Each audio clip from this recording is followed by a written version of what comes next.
we need to create another order. But except that the order is not a coercive order of corporate power.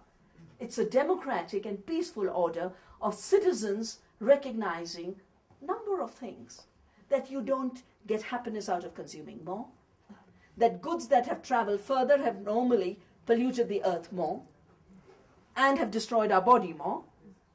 In everything, if you look through what's the better life is that in which more decisions are made locally, more goods are produced locally, more culture is experienced, where people can shape it through their own participation. And that's why I have talked about reclaiming our economy, our culture, and our politics.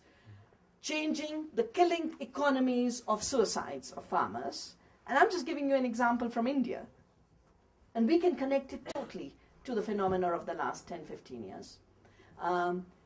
Changing the killing democracy that is allowing Iraq and now Lebanon to happen. I mean, that is not democracy. We need a living democracy. We need living economies. And finally, a culture that is only about consumerism will eventually destroy our identities to the extent, it's something, a conversation Helen and I have had for long, it is a culture that will necessarily turn us against each other.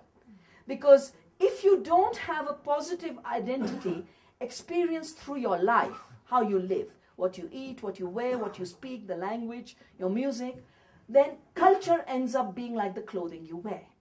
It's an external. And then you experience culture as that which divides you. You know, he wears pants, I wear a sari. She's a nun, he's got a kurta. And we start saying, my God, no, why are you wearing pants? Yeah. And we start creating fights over the externals. And the identity turns from a positive identity into a negative identity. That negative identity is at the basis of all the religious conflicts, ethnic conflicts that we are experiencing in the world today. But it doesn't have to be.